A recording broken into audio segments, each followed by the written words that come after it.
EWTN. That's 833-288-3986.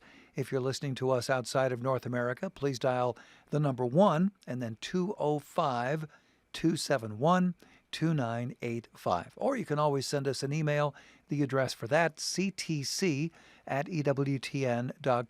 Charles Beery is our producer. Matt Kabinski is our phone screener. Jeff Burson is on social media, and that includes Facebook and YouTube. Jeff set it up. He set up the stream, launched the stream. We're streaming there right now. If you want to ask a question via YouTube or Facebook, put your question in the comments box. Jeff will see it, shoot it to us here in the studio, and off we go. I'm Tom Price along with Dr. David Anders. Tom, how are you today? Great. How are you? I'm doing decent, thank you. How would you like an opening question that touches on pecan pie? You know, I love pecan pie, so that sounds good. Here we go. This is from Katie in Cleveland, who says, "Hello, Dr. Anders. I wanted to ask you a follow-up question from your show a little bit earlier this year.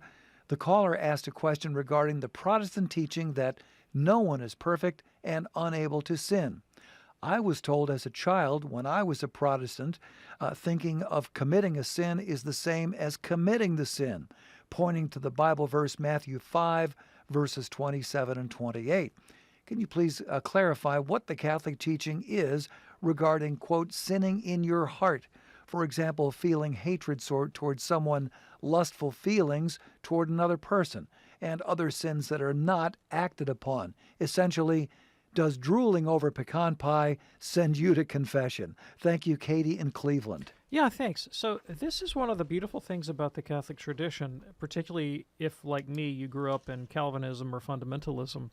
We were taught in the Protestant tradition, my corner of the Protestant tradition, that everything that you did was mortally sinful. That you could not perform an intentional act without that act being so vitiated by egotism and self-love that it would be hateful in the sight of God. And so even someone like Mother Teresa, who was pulling the dying out of the streets of Calcutta and nursing them in their dying days, we would say that even an action like that would ultimately be vitiated by egotism and self-love, and so that even those actions would be damnable in God's eyes. This is the so-called doctrine of total depravity. And so there wasn't much concern to sort of cordon off an area of human action that could be immune to such criticism. Everything was a source of pestilence and culpability before God. Another way of putting it, and this is how Luther understood it, was that concupiscence means the immoderate desire for bodily pleasure, that concupiscence was itself imputable. The fact that you have immoderate desires means you're a horrible, terrible, obnoxious person that God hates. Everything that is itself imputable as sin. Wow. The Catholic tradition has always said that concupiscence is not sin. To have an immoderate desire is not a sin.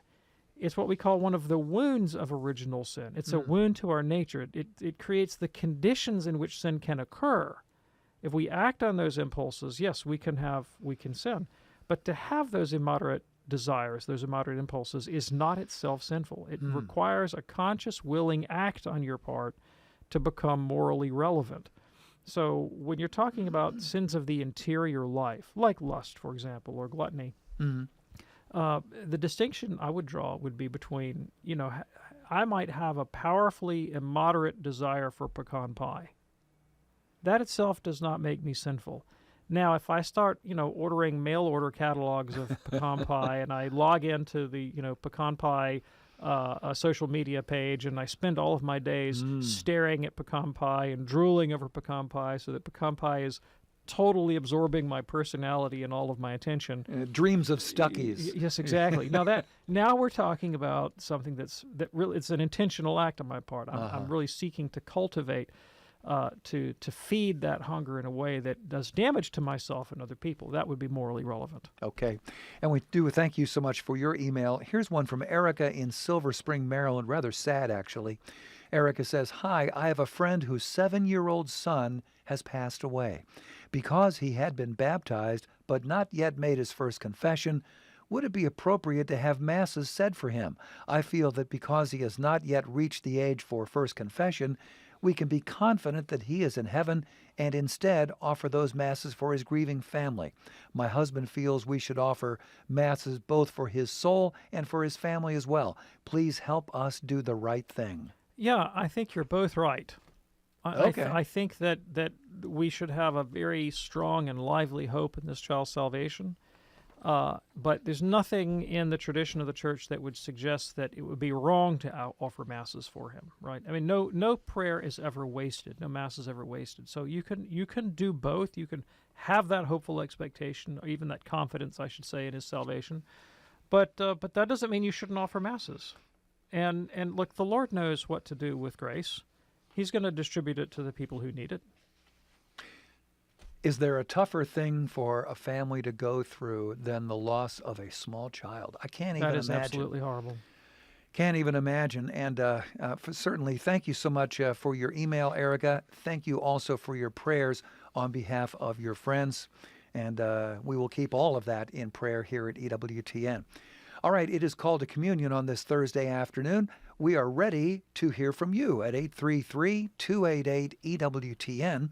That's 833-288-3986. Again, if you're listening outside of North America, you will want to dial a special number just for you, the number 1 and then 205-271-2985, 1-205-271-2985. In a moment, we'll be going to Kimberly, a first-time caller in Connecticut. We'll also talk with Mike in Wisconsin. Lots more straight ahead on the Thursday afternoon edition of Call to Communion with Dr. David Anders. Do stay with us.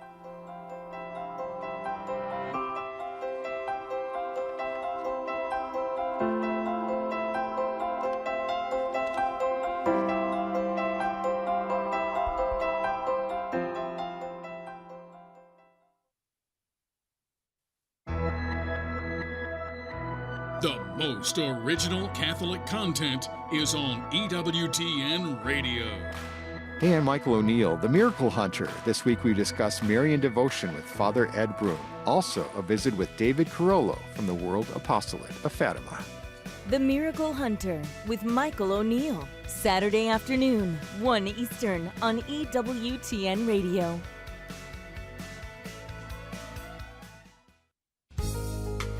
This is Father Dennis Wild of Priests for Life with Pro-Life Update. May 13th is the joyful feast of Our Lady of Fatima. You will recall that when she spoke to the children, she warned that without conversion, Russia would spread its errors throughout the world, leading to the annihilation of nations. That was in 1917.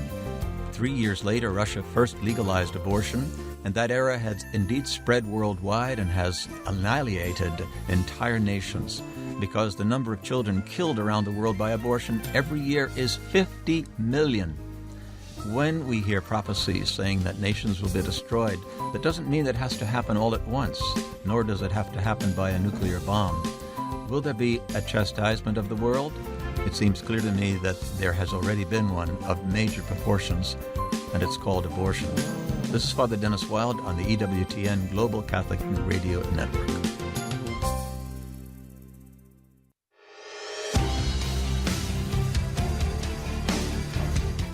Call to Communion with Dr. David Anders on this Thursday afternoon here on EWTN. 3 lines open right now at 833-288-EWTN. That's 833-288-3986. We'll get to those calls in just a moment. Let me tell you about a new book now available from EWTN Publishing, Simple Steps to a Stronger Marriage by Dr. Ray Guarendi. Dr. Ray explains in this great book that the secret of a good marriage is applying a handful of common sense, time-tested ideas practiced by others who have done it very well. With Dr. Ray's advice, you'll learn the importance of developing the habit of saying, "I'm sorry." It's so simple. Also, how to be polite when you just don't feel like being polite, and how to ask constructive questions. This will go a long way. Do check out this great book, Simple Steps to a Stronger Marriage by Dr. Ray Guarendi.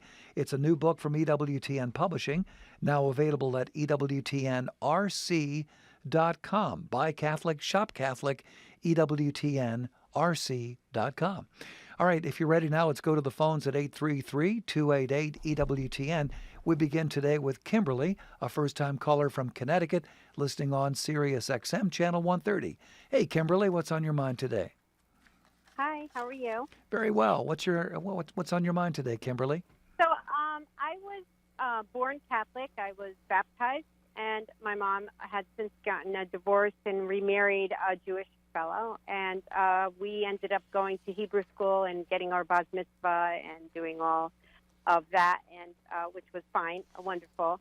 However, I ended up going back to this day to the Catholic Church, and when I went up for communion, he told me I couldn't get communion because I wasn't Catholic. So part of that in my heart thought it was true, but part said, I am,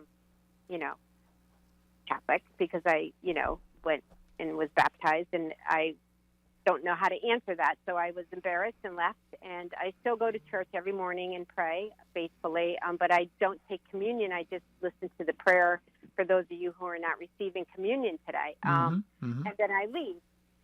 So my question is, is that correct? And if it is, what can I do to correct it so that I could receive communion? Yeah, thank you so much. I really appreciate the question. So first of all, I'm terribly sorry that you had such a frustrating and saddening experience, discouraging experience on wanting to come back to the Catholic Church. And somebody should have reached out to you and communicated to you in a more helpful way, and that was not the most pastoral response that I've ever heard. So I'm very sorry that that's how that was communicated to you. So the Church understands that there are 3 sacraments of initiation. Initiation means how you become a Catholic. The first one, and the most important one, is baptism. So if you were baptized Catholic, the Church says, you're Catholic. You are indeed Catholic. That's not even in question. The next sacrament of initiation is confirmation, which I think you probably have not received. And then the other sacrament of initiation is, in fact, the Eucharist, Holy Communion. And so when someone is admitted to Holy Communion, they are fully initiated into the Catholic Church. So you're initiated into the Catholic Church. You are a Catholic, but full initiation requires also confirmation in that first Holy Communion. So now, in people who are baptized, there's a strong probability that at some point in their some point in their life after baptism, that they'll fall into sin. And the remedy for that is the sacrament of reconciliation. So even for people who are fully initiated, even for people who are baptized and confirmed and have already been to communion, if they're conscious of having sinned gravely, they need to go to confession, reconciliation, before they go back to communion. So in your case, I am presuming, based on your description, that you were baptized, but you never got confirmed, and it sounds like you may never have gone to reconciliation or to confession. So that's the thing we need to remedy. What I would recommend that you do is make an appointment with a priest. It doesn't have to be the priest that turned you away. If you're not comfortable talking to that one, you could find any priest and explain your situation and say, I was baptized Catholic. I was never confirmed. I never received much in the way of instruction in the faith. I'd like to be fully initiated into the Catholic faith. I'd like to be confirmed. I'd like to go to confession, and I'd like to be admitted properly to Holy Communion. And we know how to do this, right? That's what we do. And they'll take care of you, and they'll make sure that you receive those sacraments of initiation, and you'll have an opportunity to go to confession. And then there's absolutely no barrier to your going to communion whenever you want to. And that's what I would recommend you do. And since since you require a little extra care there, a few extra things that you need, I would actually call up and make an appointment to come in and speak to the priest and tell him about your situation. Kimberly, is that helpful for you?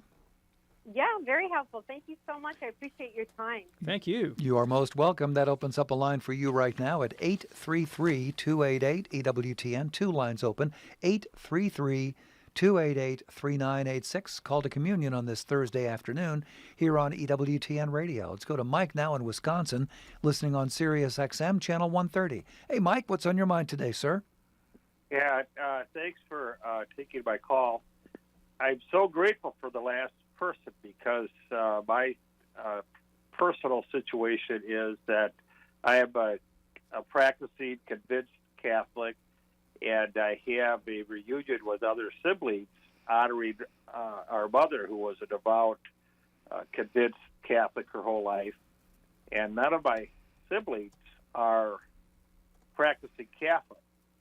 Now, when I see them at funerals, in their mind, I mean, they go up and get and receive Holy Communion, and they have all been through all the sacraments of initiation. You know, they didn't leave the church till they were in the 20s, and I just want to scream because of not having any respect for what the priest says and what they were taught about not being in the state of grace. And I don't want to say anything because I thought, well, that would just cause a conflict or, you know, a preachy type, you know, approach. But I still want to honor the Holy Eucharist and honor our mother's belief. And I just don't have any line of approach for conversation.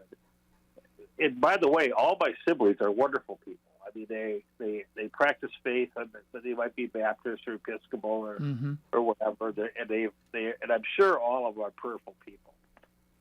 So what would be a proper approach to say, hey, you know, why are you going to communion for Uncle George's funeral when you just heard what the priest says? You are not in a state of grace because you haven't stepped church in church, you know, in the stinking year. And you know, and you know, their response would be, you know, I worship God because I go out and, you know, like the wonder of nature and stuff. So I worship God in that way. You know, those types of answers. So how do you approach that with the idea of reverence to the Eucharist, which is my first, my first thought, but also to honor our mother? Sure. I really appreciate the question. So I'd like to say at the outset that I would be very hesitant about ever forming the judgment, so-and-so is not in the state of grace. It's very hard for me to know that. And I could say someone's not living as they should. Maybe someone's involved in something that's wrong, and maybe even gravely wrong. But there's an element in mortal sin that escapes my empirical observation. You know, I can see the material act.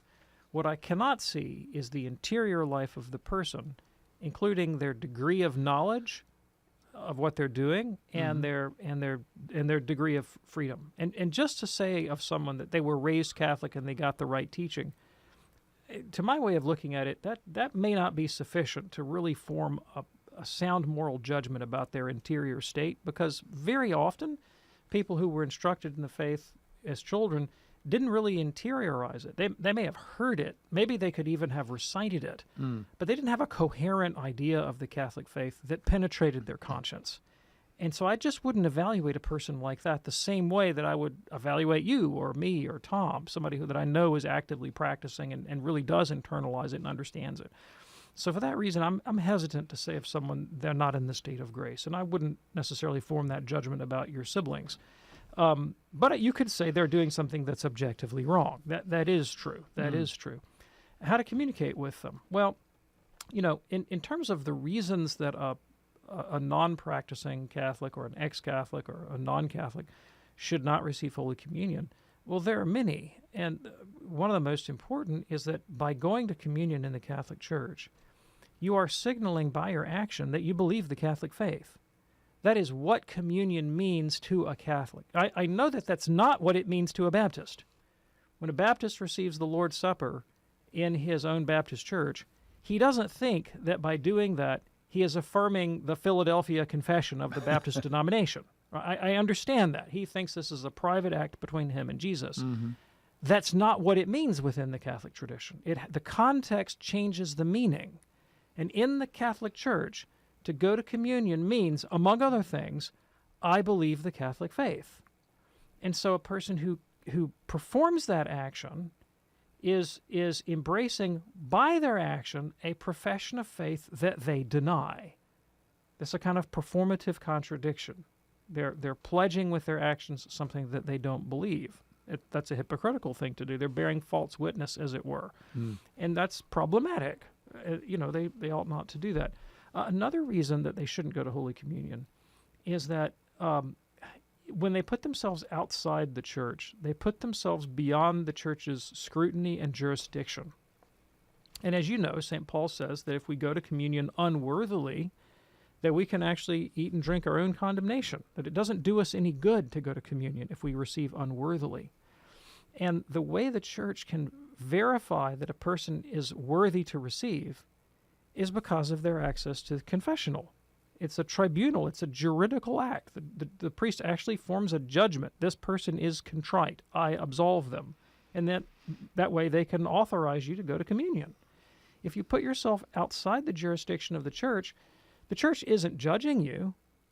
They're doing precisely the opposite. Because we cannot judge your conscience, we can't safely admit you to Holy Communion. You've put yourself outside the jurisdiction of the church. We judge those within the church. That's what Paul says. He says, judge those within the church. Don't judge those outside. You're outside. We don't judge you. We're not saying you're good or bad. But because we can't judge you, we can't safely admit you to communion, which could hurt you. Going to communion could be bad for you. That's what Paul says if you receive it in an unworthy manner. Now, I understand, for a Baptist, there's no such thing as an unworthy communion. In Baptist theology, they don't have that category. The most egregious sinner can freely go to communion in the Baptist church. That's not the Catholic understanding of how communion works. Okay? Sometimes Baptists want to go to communion in the Catholic Church, I think, because subconsciously, or maybe consciously, they want to reduce the Catholic Church to just one Christian denomination among many.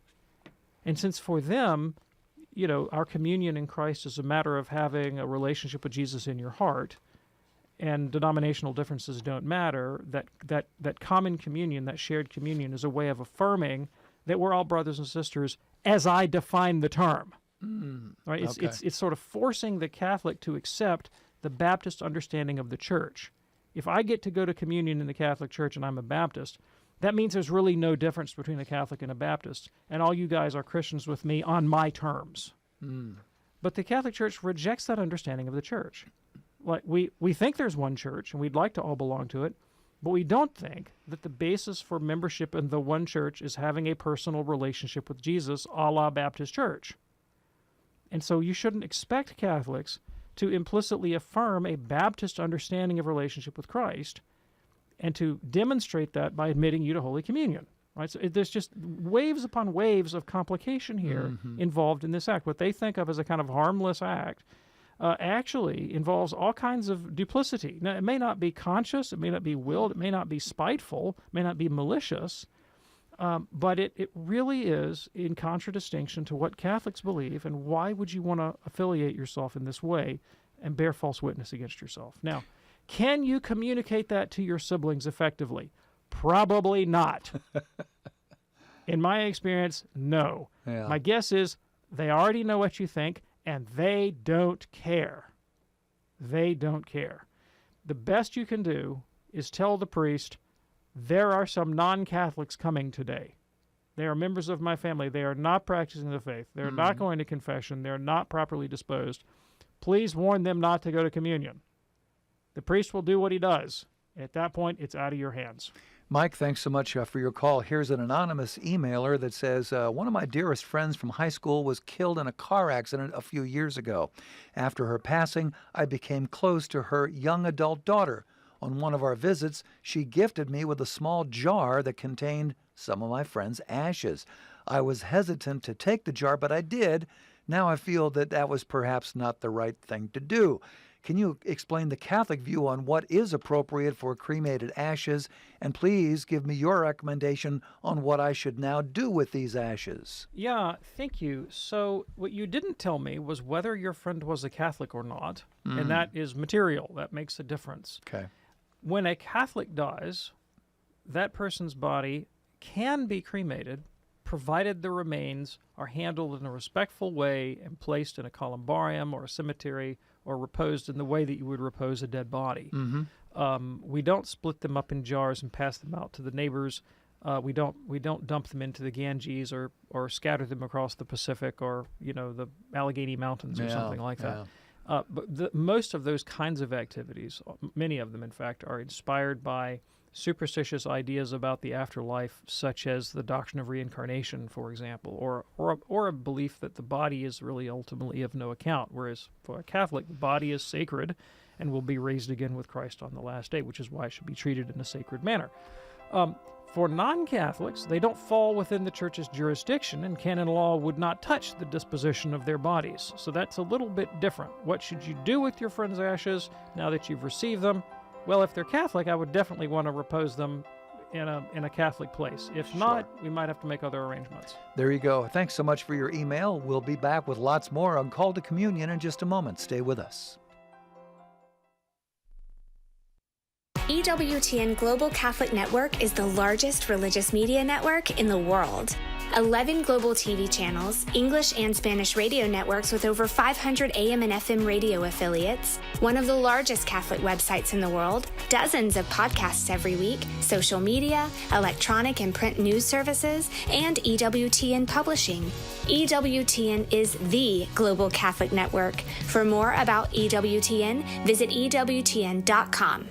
Sunday is Mother's Day, and EWTN Radio remembers our moms all day Friday. Our shows will celebrate the love and sacrifices our mothers brought to our lives. That's tomorrow on EWTN Radio.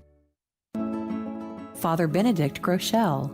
I must tell you that from what I observe from very young people, all of these blasphemers, all of these mockers are in for a tough time. Because the devil bites his own tail. And I find among young people a growing reverence and longing for God. I find a decline in the cynicism and skepticism around it, because it had to destroy itself. No one can live on being an enemy of God. It's too crazy, it's too absurd, it's too dark, it's too bleak. God is beautiful, God is holy. Why in the world mock God? EWTN. Live truth. Live Catholic. We're celebrating moms this weekend. What's the first thing that comes to mind when you think of your mom? You can tell us tomorrow on Take 2 with Jerry and Debbie on most of these EWTN stations. And now back to Call to Communion with Dr. David Anders.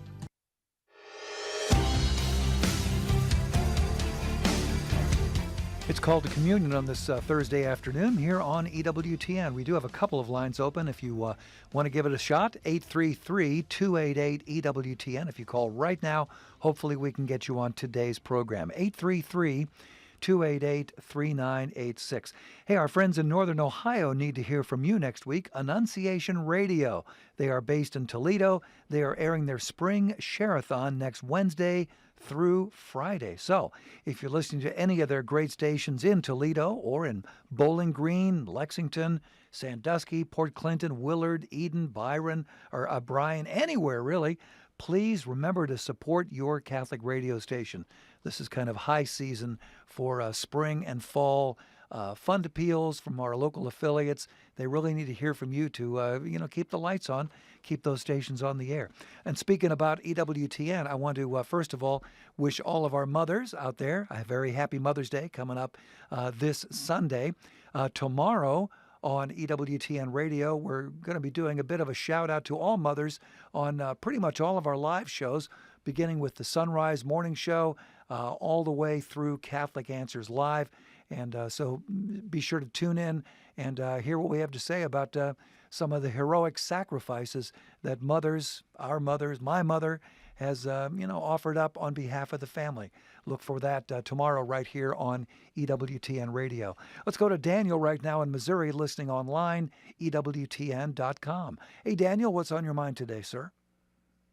Hi. My dad said he's not Catholic because it's a rule. It's like a set of rules from 1 to 10, and if you don't follow them, you're going to hell. Like, that's how he feels about religion. What do you have to say about it?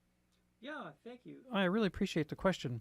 So I believe that is, of course, a gross misunderstanding of Catholic identity. I'm practicing Catholic, and I can assure you that I do not think about my Catholic faith or my hope of salvation in any shape, form, or fashion in terms of compliance with a list of rules. I think that is emphatically not the case. I wonder if Daniel's dad does not drive a car because there are all these rules about, speed limits and stopping at stop signs. That's a good analogy, and I was getting there. Okay. I was getting there. So when you study the theology of the church about the nature of salvation, what it takes to get to heaven, or about the spiritual life, you read the doctrines of the church, the highest authorities that there are on the spiritual life, you will not find a list of rules and the claim that you must keep these rules to go to heaven, and if you fail to keep these rules, you will go to hell. You will not find that.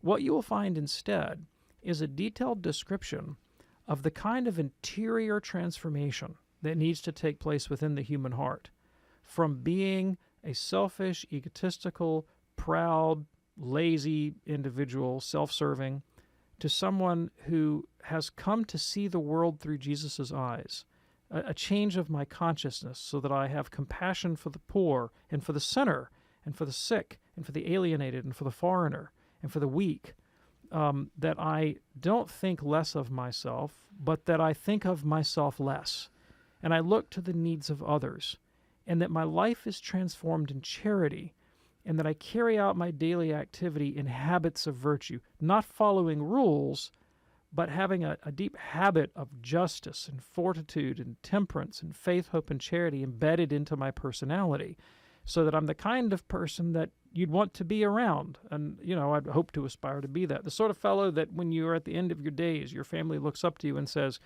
Tom what a great man he was. I hope when I grow up I can be like Tom, because what a man of compassion and insight and vision and virtue, that kind of transformative power in our life that comes from knowing Christ and dwelling within him and him dwelling within us, having the mind of Jesus. That's the path of salvation in the Catholic faith. It's a transformative, illuminative experience of Christ that changes our character and our way of being in the world. It is in no shape, form, or fashion compliance to a list of rules. Now, are there rules in the Catholic faith? And as Tom was saying, in the same way that there are rules that govern the highway. Now, no one would, I think, be so naive as to think that a good driver is simply somebody that complies with the rules. There's so many ways to get in trouble within the rules. Oh, yeah. And there are occasions on the highway when, maybe you need to bump it to actually 71 miles an hour, The rules are there as a guide to kind of keep you within certain limits for safety's sake, or maybe for the sake of the common good. They're certainly not the essence that constitutes good driving. Last time I checked, there's something like 30,000 federal statutes. Wow. In the United States federal law. Being a good citizen does not require knowing all 30,000 statutes. And you could sit in your basement and watch reruns of Laverne and Shirley for 10 years without violating a single statute of the federal code, and you wouldn't necessarily be a good citizen in consequence. Yeah, sure. Right? And the same thing holds with Catholic faith. We do have laws and rules. We've got like 1 billion people in the Catholic Church. You got to have some principles for how we're going to cooperate and work together. I mean, you can't have a society or any kind of society, any kind of organization without some sort of structured program to keep us all on the same page. But Catholic identity is certainly not reducible in any shape, form, or fashion to compliance with those rules. And the rules themselves have a built-in caveat at the end. If you read the Code of Canon Law, for example, at the very end of the code, Pope John Paul II inserted a little caveat that the care of souls, the salvation of souls, takes precedence in every case over the application of any particular command. So, for example, when danger of death is in view, pretty much all the canons go out the window. Here's a rule. I'll give you an example of a rule. A priest who's been laicized, a priest who's no longer exercising his priestly ministry, the rules say he can no longer say Mass or hear confessions or celebrate the sacraments. That's a rule. If he was walked away from the priesthood, he loses his right to offer the sacraments. But that same guy who's walking down the street, he witnesses a car accident. Somebody's been mortally wounded. They're in their dying moments. There's nobody else around. The rules say, all right, away with the rules. He can go hear that guy's confession and give him last rites. The rules go out the window when it comes to the salvation of souls. So we're more flexible on the rules than you think. The important thing is the change of life. Daniel, is that helpful for you? It was, and thank you so much for your time. Thank you. Thank you for your call. Here is Marie now in New Mexico listening on her Alexa device. Hey, Marie, what's on your mind today? Hello there, Tom. How are you doing? And hello, Dr. David Anders. You're Hi. my favorite apologetics major. You're just awesome. Well, thank you. I listen to you all the time. I know you hear it all the time, but I do. I can't miss your show. During the day, if I miss it for some reason, I hear it at night. So, Thanks, Marie. Thank you. Big fan here.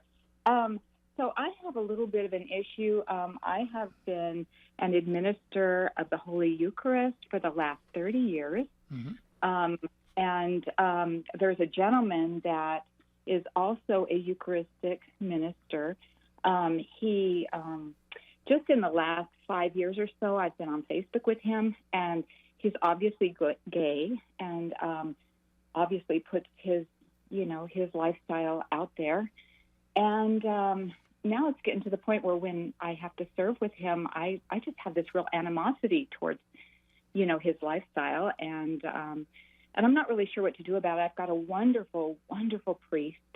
And I'm just afraid to cross that line with him because, he might be his confessor. I don't know.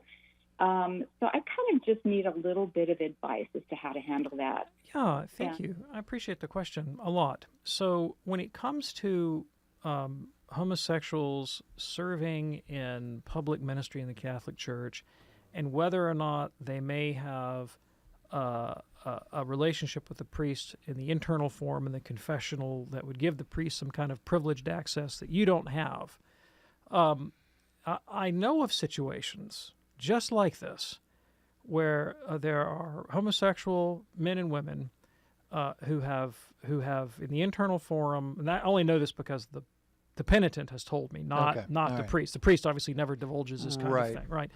And has said, this has been in my life, this has been in my past, this is kind of embedded into my personality, but I'm endeavoring to live the teaching of the Catholic Church. So my moral life, I've repented of my sins, I've gone to confession. If I have a stumble, I go back to confession. And I'm not living publicly, in a way that's directly in opposition to the Church, even though this may be my past, this may be my interior experience. And priests will say, yeah, there's no barrier to you serving as an extraordinary minister or some other capacity, because your life is not bringing scandal to the Church, right? And what happened in the past is the past, and you have skeletons in your closet, and that's what the confessional's for. That's different from someone who is flagrantly violating the teaching of the Church and celebrating it in a public way.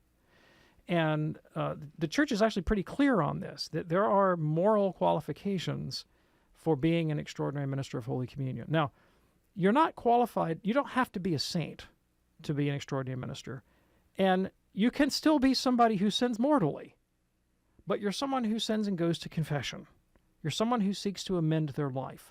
You're someone whose lifestyle is not openly bringing the Catholic Church into shame and opprobrium. But if you're living flagrantly in violation of the Church's teaching, and everything about your public life says, I do not intend to comply. It's not like I'm trying and failing. I'm not trying. I'm not trying to comply with the Catholic faith. I'm rejecting the teaching of the Catholic faith, and my public persona and my social media posts and my language and my actions and my associations all demonstrate that I am rejecting the teaching of the Church. The Church is pretty clear that that person should not be an extraordinary minister of Holy Communion. So if that's the case, what do you do about that? Well, it's perfectly appropriate for you to have a conversation privately with your priest and say, I don't know if maybe you're aware of this, maybe you're not aware of it. This is what's going on, and here's the evidence, and here are my concerns. And at that point, it's out of your hands. Now, just like lay people, the priests themselves vary in their degree of fidelity to Church teaching. And so there are priests who are not faithful to Church teaching and who turn a blind eye to Church teaching in instances like this. So all you can do is, the priest is the minister of Holy Communion. It is his job to watch over the integrity of communion in his parish. Once you have brought this issue to his attention, It is now out of your hands. The onus, the responsibility is on him. Yeah, and that's actually kind of freeing, isn't it? Frees you up, yep. Sure does. Marie, thanks so much for your call today. It is called to communion here on EWTN. Don't forget to join us for Light of the East. That is coming up on Sunday morning at 11:30 a.m. Eastern here on EWTN. Father Thomas Loya will be discussing storytelling through film with Eric Groth. He is the president and CEO of ODB Films, which focuses on creating short films for Catholic teens. You may have seen some of these. This will be a terrific program. Light of the East coming up Sunday morning, 11:30 a.m. Eastern, right here on EWTN Radio. Let's go now to Dory, a first-time caller from Altoona, Pennsylvania, listening today on YouTube. Hey, Dory, what's on your mind today? Hey, thank you. Hi, Tom, and hi, Dr. Anders. Thank you for taking my phone call. Sure. I really appreciate it. Uh-huh. Yeah, I just started listening to you guys probably about 3 months ago, and what a blessing. I mean, a wealth of knowledge and teaching, and it's just really opened my eyes to a lot of Catholic teachings, and I really appreciate that. But my question is, there's a couple girls in my community. I live in a community of an apartment building with a bunch of women. We get together and we, read the Bible. I don't want to call it Bible study because it's really not what we do. We get together and we read the Bible. And I realized that I have my Catholic Bible, and one has a Joyce Meyer's Bible, another one has a NIV Bible, and another one has a King James Bible. And I was thinking, man, there's as many Bibles as there are Protestant churches out there. But my question is, the King James Version of the Bible, is that the first one that separated itself from the Catholic Bible with the 7 books? Yeah, thank you. I really appreciate the question. So the King James Bible, Protestant printers in the 16th century and early 17th century would continue to print the deuterocanonical texts. Those are those 7 biblical books of the Old Testament that Catholics have and Protestants don't. They would continue to print them, even while the theologians were denigrating the authority of those books. They would still put them out under the same head. And you can find versions of the King James Bible that have the deuterocanonical texts included, usually as a kind of appendix. They don't have them arranged canonically the same place. And so it wasn't like there was ever a committee or a council of Protestant churches that said, okay, from here on out, we're going to stop printing those 7 books. What happened is that the books stopped being used liturgically. They stopped being preached upon and commented upon and treated authoritatively. And so they would sometimes be included in an appendix, but in terms of ecclesiastical use, it sort of dropped out of the Protestant consciousness. And then printers figured out they could save a few bucks by leaving them out altogether. So the actual process of dropping them out from printing was a bit more haphazard than that. Kind of a vote of no confidence. Sure. On behalf of the churches.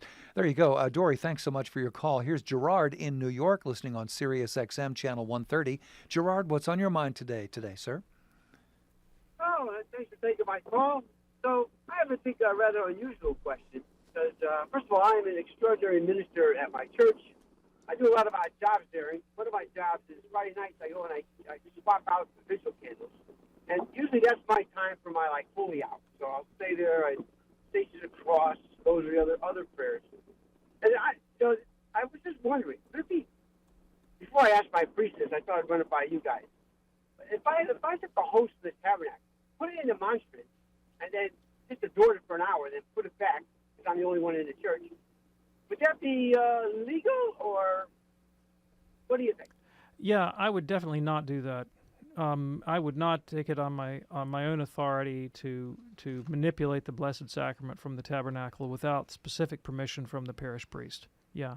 Now, it's admirable that you want to adore the Blessed Sacrament, that you'd like to have it displayed in a monstrance, but there are rites within the church for how to do that properly, and so that really falls within the jurisdiction of the priest to handle that. Appreciate your call, Gerard. It is Call to Communion here on EWTN. Let's go to Eric now in Westminster, Colorado, listening on YouTube this afternoon. Eric, what's on your mind today, sir? Well, thank you for taking my call. this question is probably a little obsolete, but I think it, in some places, in some circumstances, it's still taking place. But during the pandemic, many churches celebrated Mass in the church and broadcasted it over Zoom or Facebook. Mm-hmm. And my intuition, I spoke to a friend recently about that, and he was under the impression that the Eucharist was being consecrated at his home because he was invited to bring bread and wine to his table with a candle, and he was under the impression that he was receiving consecrated elements.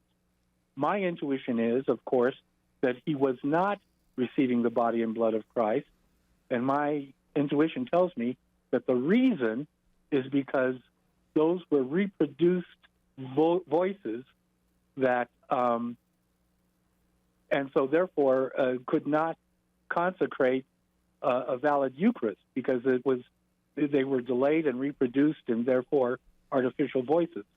But I'm wondering what the correct the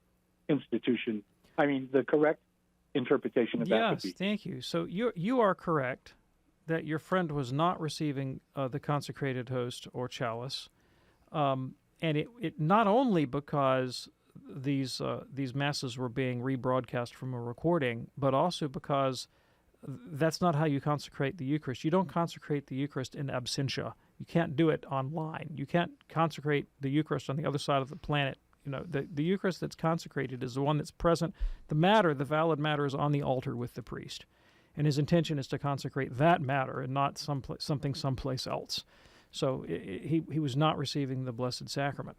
Now, to me, it is bizarre in the extreme that he would be instructed to bring bread and wine to his own table, during an online celebration of the Mass, precisely because it was so likely to lead to this kind of misunderstanding. Sure. I think it was most ill-advised on the part of whoever instructed him to do that, because it would lead to this kind of false judgment. Now, there is a tradition in the Church of something that's not the Eucharist. It's not the consecrated species, but it is a kind of sacramental that evokes the Blessed Sacrament, and that is a tradition of blessing, not consecrating, but blessing bread during the liturgy for the faithful to take home and consume in their homes as a kind of symbol of their unity with the altar and the larger Christian community. If you've ever read The Story of a Soul by Saint Therese of Lisieux, she has fond reminiscences of her family taking the blessed bread, did I say that right? Blessed bread. Yes. Home from the parish and then eating it together. Uh-huh. So that is something that people would do. But as you can imagine, even that could sometimes lead to misunderstandings about the distinction between a mere sacramental and the Blessed Sacrament. Eric, thanks so much for your call. Here's a question now from Steve. Dear Tom and Dr. Anders, recently someone quoted to me a Vatican II document, the Conciliar and Post-Conciliar Documents, 1992 edition, paragraph 65, and here's the quote.